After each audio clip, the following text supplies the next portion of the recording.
Sejam muito bem-vindos ao canal do Instituto Renascimento. Você que já acompanha o nosso trabalho por aqui, você que está chegando agora, que vai conhecer um pouquinho do que a gente faz. A gente procura sempre usar a arte como instrumento de informação, porque alcança mais o coração das pessoas, o que a gente quer passar através do sentimento, não é verdade? Então, pega um cafezinho, um bolo, um chá, o que você gostar, porque a gente tem um papo muito importante hoje aqui para compartilhar com vocês.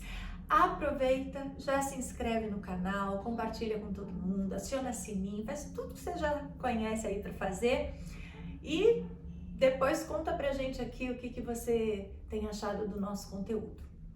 Maio Laranja, mês do combate ao abuso sexual e à violência contra a criança. Infelizmente, um tema tão necessário que nem deveria existir, mas existe. E os números são altíssimos, mesmo ainda não chegando nem perto do que realmente é a realidade, porque muita gente não denuncia, né? É um processo muito difícil de fazer denúncia, mas já fica aqui, Disque 100 para você fazer uma denúncia caso esteja acontecendo isso com alguém que você conhece na sua casa, que você saiba, porque crianças e adolescentes precisam que nós sejamos cuidadores, acolhedores, protetores deles, né? E uma coisa muito bonita que eu achei na campanha que foi criada sobre o Maio Laranja, né?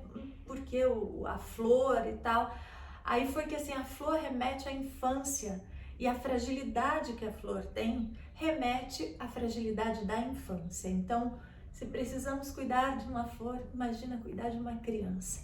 Na verdade, que não tem noção do que é a gravidade toda de um abuso. Eu quero começar falando para vocês de uma experiência que eu tive. Eu vivi abuso quando eu era criança, eu devia ter entre 6 e 7 anos, com uma pessoa muito perto, né, que tinha muita convivência e assim, não chegou a ter penetração, mas para uma criança de 6 anos, ficar tocando, ficar se esfregando atrás, colocando no colo, encostando assim no pescoço e falando para pôr a mão no órgão genital, é uma relação completa, até porque ela não entende o que está acontecendo, né? E ouvir as frases, não conta pra ninguém porque ninguém vai acreditar em você, seu pai e sua mãe vão ficar muito chateados e não vão te querer mais, né? São coisas muito fortes. E eu me lembro que eu tinha um pânico quando eu chegava perto dele, mas eu não sabia o que era, porque ao mesmo tempo é aquela pessoa da família muito próxima, porque abuso sexual não acontece com um desconhecido, acontece com um pai, padrasto, um líder religioso, professor, babá, mãe, infelizmente, o avô, é com quem existe uma proximidade, com quem existe uma confiança, com quem vai pegar e falar assim, senta aqui no meu colo, e a criança não vai ter medo de sentar. Mas que quando o abuso começa a acontecer, começa a gerar uma ansiedade, uma angústia, e eu me lembro que eu tinha um horror dele chegar perto, dava uma ansiedade, assim, um gelo, porque eu não podia contar quem que ia acreditar em mim, eu era uma criança. E olha como é cruel, né? Porque quando a gente é criança, a gente acha que ninguém vai acreditar porque a gente é criança. E quando a gente é adulto e a gente conta, fala assim, nossa, mas depois de tanto tempo, será que foi mesmo ou tá querendo criar algum problema dentro de casa?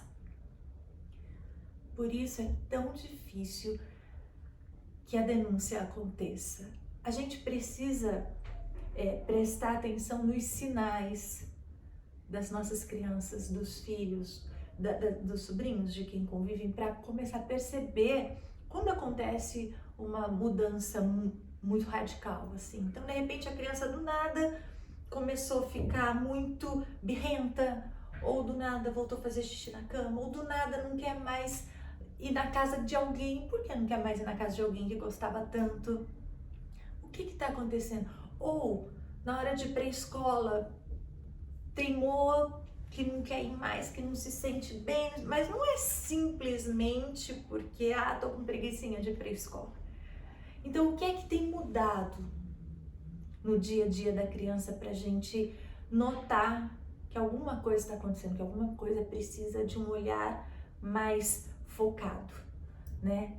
E uma coisa que eu, um dia assistindo a um programa da Oprah, ela estava entrevistando 4 ou 5 homens que tinham abusado de criança, pedófilos realmente, e ela perguntou para um deles o que ele achava assim do que ele fez, né? Aí ele falou assim, olha, eu acho que eu sou um assassino. Ela falou, um assassino por quê? Porque eu matei a pessoa que aquela criança poderia ser depois do que eu fiz com ela. Com certeza ela seria outra pessoa, outro adulto hoje, se eu não tivesse feito o que eu fiz. Porque o abuso sexual, ele mata a inocência, mata o processo da confiança, os sonhos, aquela coisa do imaginário, começa a ver tudo tão pesado, tão difícil, né? Eu me lembro que em casa tinha assim uma piscininha, essas que a gente monta para criança, e aí uma vez eu tava na piscininha e tal, e aí ele falou assim, nossa, você fica tão linda de biquíni. Mas não é nossa, você fica tão linda de biquíni, assim, como eu falo pra minha sobrinha, por exemplo. Ai, que coisa mais linda, meu Deus, a tia não aguenta de tanta fofura. Não. Tinha uma maldade, tinha uma malícia. E a consequência do abuso sexual na infância vai até o decorrer da vida. Eu, por exemplo, me dei conta, há alguns anos só, que eu tenho problema em, por exemplo, ir pra praia e ficar de biquíni perto de pessoas conhecidas, homens conhecidos, né? Que se não tiver nenhum homem conhecido, tudo bem. Mas se for um conhecido, eu não consigo, eu vou ficar de camiseta, vou ficar de canga, vou ficar de short, enfim, porque me remete a quando eu tinha 6, 7 anos de idade, um homem que eu conhecia, que teoricamente cuidava de mim, né, que era uma pessoa de confiança, me olhando daquela forma. Eu confesso que hoje eu já falo do assunto, né, converso, compartilho com muito mais tranquilidade, mas eu ainda vejo resquícios no meu comportamento, muitas vezes na forma como eu me relaciono com as pessoas, do que por consequência do que eu vivi, porque as sequelas de uma criança que vive isso vão lá na frente, demora muito para as fichas irem caindo e a gente entender de onde vem esse meu comportamento de hoje, né? De onde vem essa coisa da insegurança? De onde vem? Claro, tem N fatores. No caso aqui eu tô falando de um abuso sexual na infância e que eu vivi. Então, assim, é muito necessário um acompanhamento. Eu levei quase 20 anos para me lembrar de tudo que aconteceu, porque a cabeça da gente apaga muitas vezes quando o emocional não vai dar conta de suportar aquilo. E eu me lembrei isso num momento muito delicado. E desde então foi assim um deslanchar de lembranças. E aí eu comecei a fazer terapia no caminho que eu acredito que é Jesus Cristo. Eu busquei também meu apoio espiritual, porque não é assim de uma hora para outra que a gente cura isso, mas é possível. É possível a gente não permitir que aquele mal que foi feito na nossa infância venha destruir a nossa vida adulta. Que aquele criminoso que chegou para matar a nossa infância, que ele continue matando os sonhos da gente, os objetivos, tudo aquilo que a gente quer viver, minando a nossa autoestima. É possível a gente conseguir superando todos os dias um pouquinho para ter uma vida melhor. É possível a gente transformar daquela dor toda, sabe, um processo de força, de poder contar para outras pessoas e encorajá-las a contarem o que passaram, para que realmente essas pessoas que cometem o abuso, que elas possam ser presas, porque sim, quem comete abuso sexual contra criança e adolescente ou violência tem que ir para a cadeia. É criminoso, sim. Existem leis para protegerem a criança e o adolescente, mas a lei só pode ser colocada em prática se houver a denúncia, né? A gente precisa prestar atenção nos sinais. Eu vejo assim a minha sobrinha, eu não tenho filhos, né? Mas quem me acompanha sabe que é o sonho da minha vida, maior amor do meu coração. E eu sempre falo assim para ela, Olivia, e se alguém falar assim para você, vem aqui, senta no meu colo, ou vem aqui para eu te abraçar, pode? Não, tia, não pode. E se fizer isso, o que você faz? Eu grito, eu mordo, eu chuto, eu faço um escândalo. Exatamente isso, eu faço um escândalo.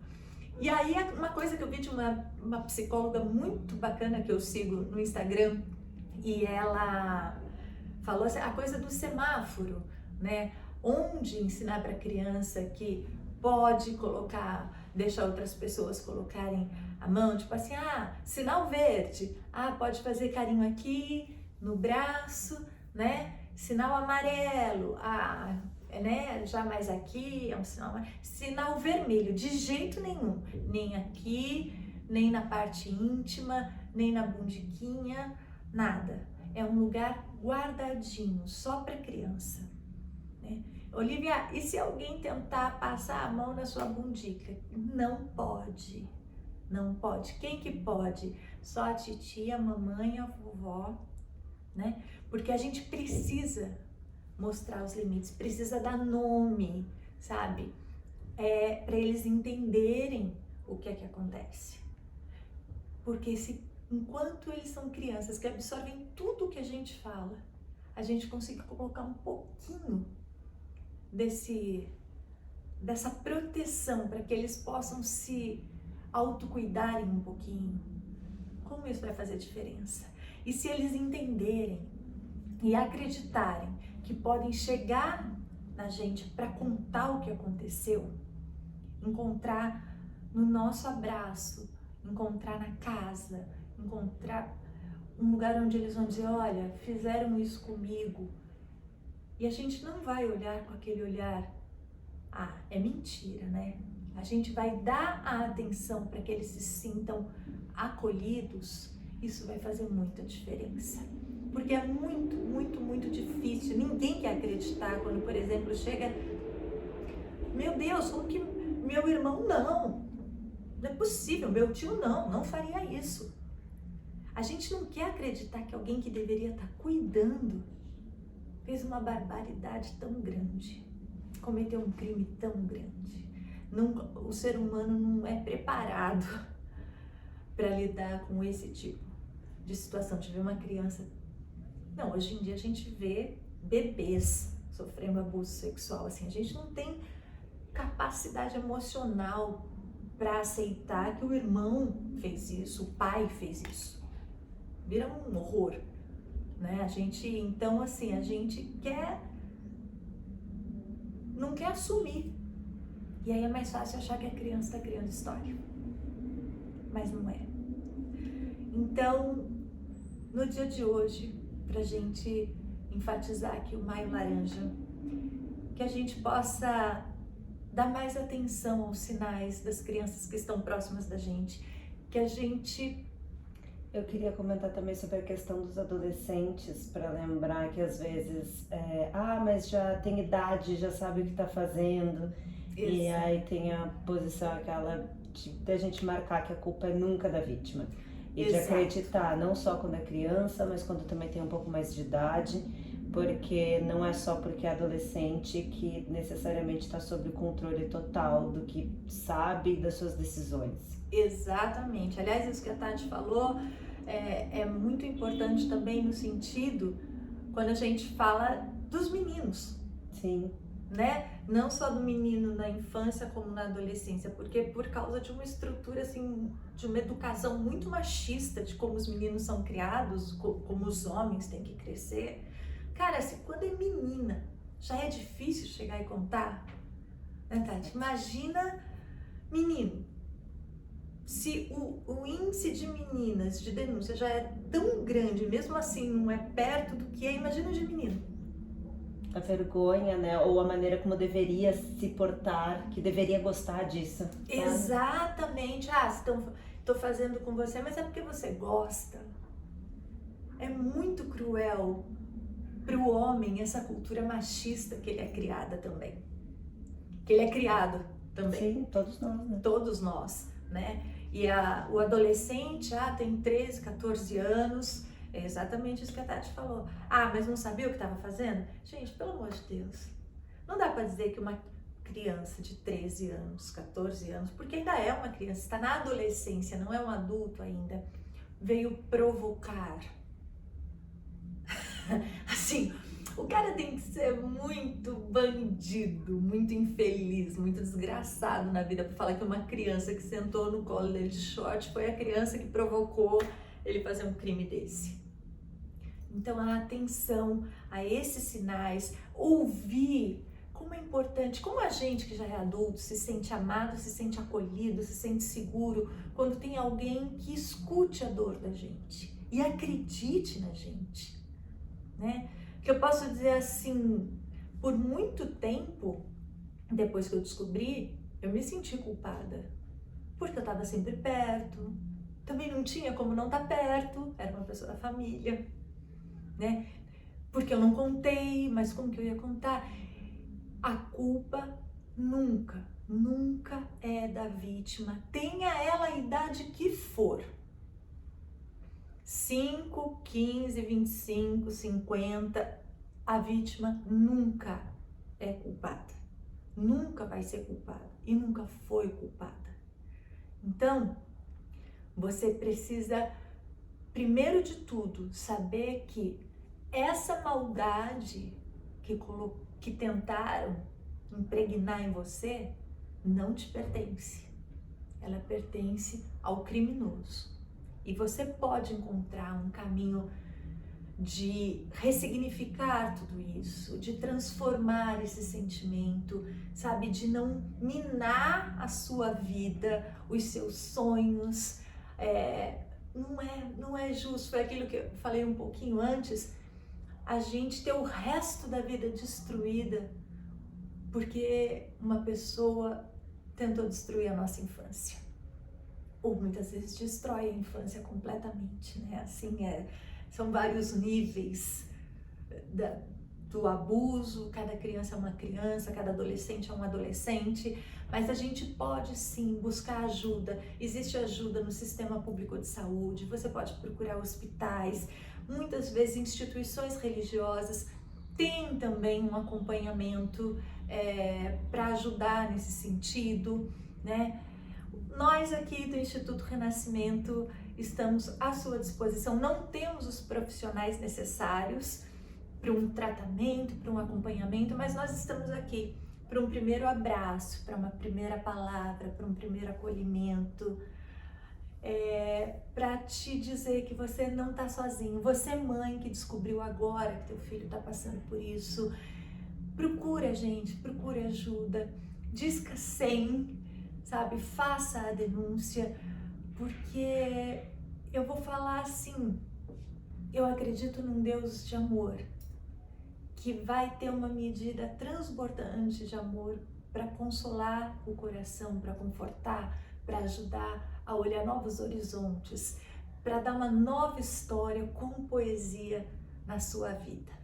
Então, Maio Laranja, mês do combate a violência e abuso sexual contra crianças e adolescentes, e nós, no Instituto Renascimento, estamos nessa causa constantemente. Inclusive tem um projeto nosso, né, Tati? Estava esquecendo até de falar aqui, que chama Eu Escolhi Amar. Esse projeto nasceu da minha experiência, que eu poderia ter escolhido viver total, como é que fala? Abandono de tudo que eu quisesse fazer pelo que eu vivi.